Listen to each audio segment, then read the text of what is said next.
Guys, welcome to Continuing the Kingdom. I'm Kevin Cantrell. I'm a licensed minister with the Church of God, and I'm continuing. This is episode 2 of my podcast series. Today's Mother's Day, and for all you mothers out there, God bless you and thank you for everything that you do as a mother. I have 2 wonderful mothers in my life. One is my wife, Emma, who is a first-time mother this year, and the other is my mother, Melissa, who has raised me and done a remarkable job. And this is her first year without my grandmother, so it's been really hard on her. And Mom, I just want you to know I love you, and every part of Momma that was absolutely amazing, you carry. And you are a remarkable woman, and I love you. Emma, my wife, this is your first Mother's Day, and I'm so excited to get to do this with you and get to grow together. And I hope we grow old together, and that we're swinging on a porch, and Jeremiah will take care of us in the future. But let's get on with this. I've got a little sermon here. Something I just want to talk about for this Mother's Day, and I want to bring us to a story. We all know there's tons of really great mothers in the Bible, and maybe, if I could pick one specific for today, the one that's on my heart, I started with a phrase like this. We say, we have a joke that Mama knows best, right? Sometimes Mama does know best, and we love our mothers out there. So I want to look at the Bible and find a mama who really knew best. And I think Genesis chapter 25 and Genesis chapter 27, we're going to jump between them if you want to go with me. But we're gonna read about a mother who really did know best, and her name was Rebecca. She was the wife of Isaac, and she gave birth to 2 really great sons, one Esau and one Jacob. So let's take a look here. And I've got my Bible app here on my phone. But we're going to go at Genesis chapter 25 and verse 20. It says, Isaac was 40 years old when he took Rebekah as wife, the daughter of Bethuel the Syrian of Padan Aram, the sister of Laban the Syrian. Now Isaac pleaded with the Lord for his wife because she was barren, and the Lord granted his plea, and Rebekah his wife conceived. But the children struggled together within her, and she said, if all is well, why am I like this? So she went to inquire of the Lord. So what we find here immediately is that Rebekah, felt these rumblings in her stomach. Maybe she's feeling a little bit of sickness, with her pregnancy. Maybe they're literally there's just a lot of movement inside. I mean, she has twins. But she begins to pray to God and ask God, what is going on, God? Why are they rumbling like this inside of me? And the Lord spoke to her. It says that the Lord said to her, and this is what he said. This is what God said. He said, 2 nations are in your womb. 2 people shall be separated from your body. 1 people shall be stronger than the other, and the older shall serve the younger. This is God. So when her days were fulfilled for her to give birth, indeed there were twins in her womb. And the first came out red. He was like a hairy garment all over. So they called his name Esau. Afterward his brother came out, and his hand took hold of Esau's heel. So his name was called Jacob. And Isaac was 60 years old when she bore them. Verse 27, so the boys grew, and Esau was a skillful hunter, a man of the field, but Jacob was a mild man, dwelling in tents. And Isaac loved Esau because he ate of his game, but Rebekah loved Jacob. And if we were to continue, we'd find that, the story goes on, that Esau, he goes out in the field, he hunts, he's gone for a matter of days, and he comes back, and he's so hungry, he's so parched. He looks at Jacob and he's like, Jacob, will you please just give me something to eat? And Jacob, as conniving as Jacob's name means, to deceive. Jacob's like, oh, well, I tell you what, I'll give you some food. Just sell me your birthright. And, as we look at that, it's kind of funny that God would tell Rebekah that he's going to favor Jacob. The younger will serve the older. God said this. So then, as Jacob, in this situation, Jacob plays Esau. And, he's like, all right, well, sell me your birthright as of this day. And verse 32 says, and Esau said, look, I'm about to die. So what is this birthright to me? And Jacob said, swear to me as of this day. So he swore to him and sold his birthright to Jacob. And Jacob gave Esau bread and stew of lentils. Then he ate and drank, arose, and went his way. Thus Esau despised his birthright. So Esau, he gets rid of his birthright. Now I want to jump forward to chapter 27. And let's see here. Now it came to pass when Isaac was old and his eyes were so dim that he could not see, that he called Esau, his older son, and said to him, my son. And he answered him, here I am. And then he said, behold, now I am old. I do not know the day of my death. Now therefore, please take your weapons, your quiver and your bow, and go out in the field and hunt game for me. And make me savory food, such as I love, and bring it to me that I may eat, that my soul may bless you before I die. Now Rebekah was listening when Isaac spoke to Esau his son, and Esau went into the field to hunt game and to bring it. So Rebekah spoke to her son Jacob, saying, indeed, I heard your father speak to Esau your brother, saying, bring me a game and make savory food for me, that I may eat it and bless you in the presence of the Lord before my death. Now therefore, my son, obey my voice, according to what I command you. Go now to the flock, and bring me there 2 choice kids of the goats. And I will make savory food from them for your father, such as he loves. Then you shall take it to your father, that he may eat it, that he may bless you before death. And Jacob said to Rebekah his mother, look, Esau my brother is a hairy man, and I am a smooth-skinned man.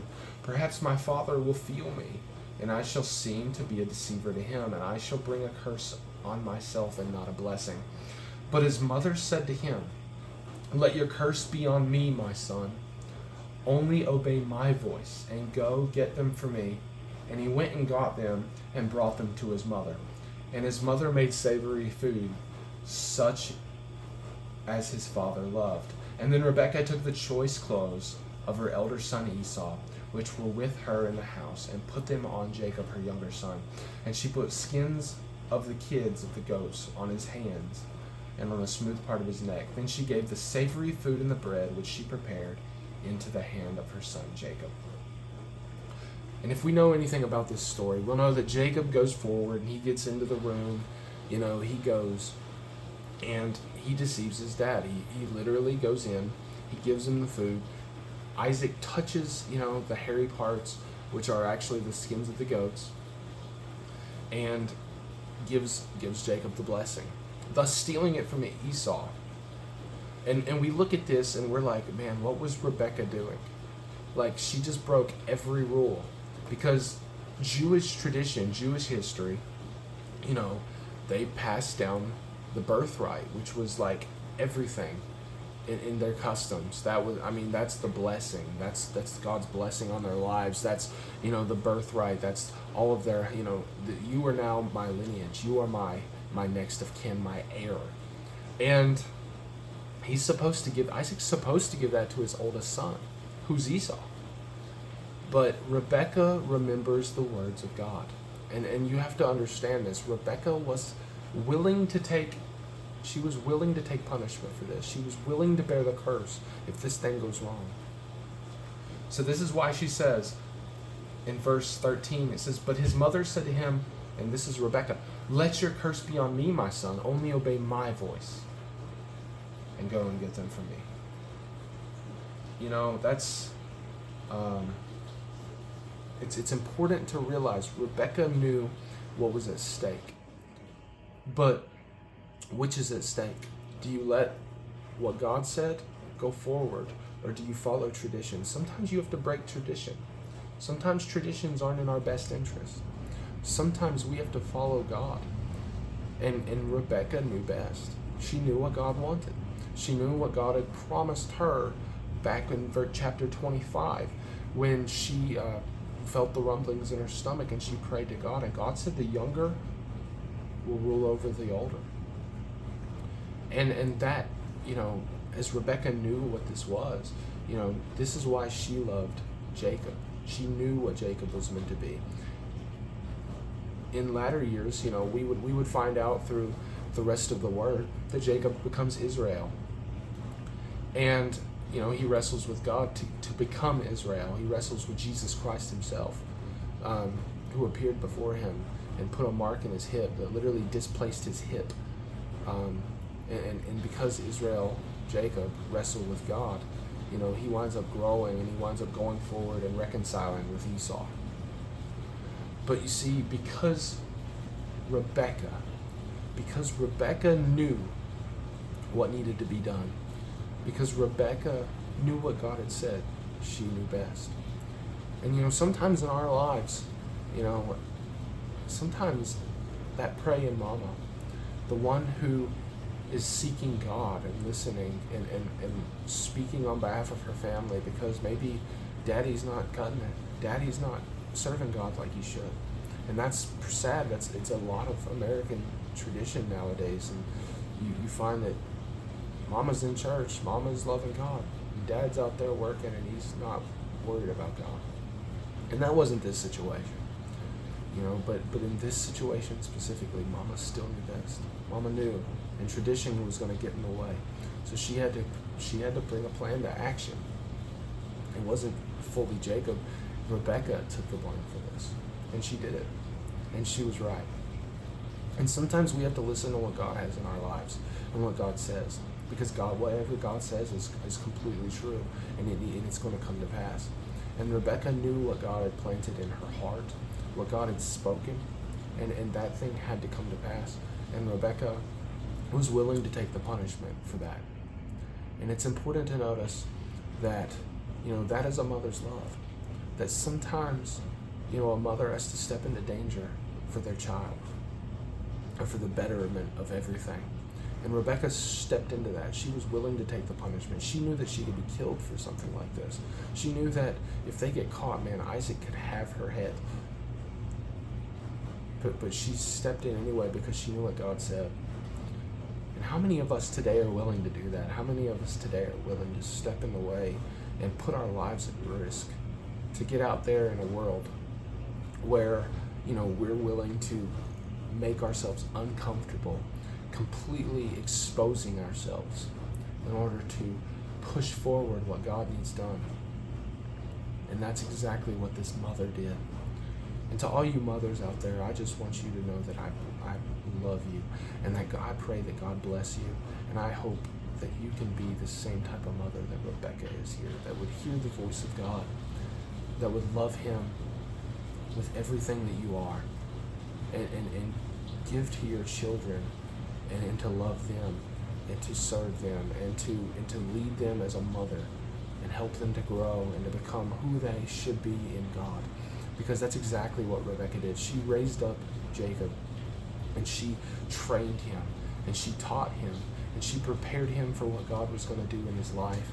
And as she did that, she stepped forward into the ultimate, this is what a mother should do. So with that, I just leave you with this. Happy Mother's Day, and God bless you. Thank you for listening. And go spend time with your family. Go enjoy your Mother's Day. God bless.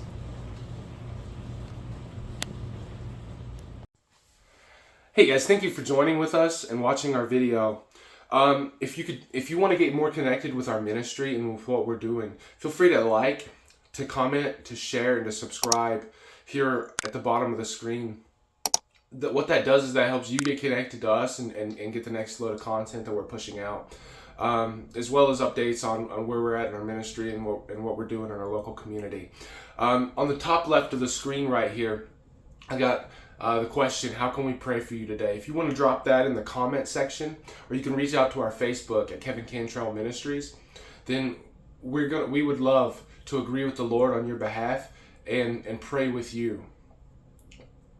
And then at the bottom of the screen, I have a QR code. It's to help support our ministry by donation. If you feel the desire to help support us and to grow with us, what you can do is you can help donate directly to our ministry. That money doesn't get mixed into our finances, but it's used specifically for our ministry needs. We're out here, we're trying to grow our local community and grow a church here where we're planted, as well as we're out here, working just to try to help build leaders, disciple and find souls that need to be saved. Doing the Lord's work, following the commission of Jesus Christ, what he laid on our lives. All these options are ways that you can connect with us and to help us as we're striving to do God's work. Thank you again for watching, and we look forward to seeing you the next time. Thank you.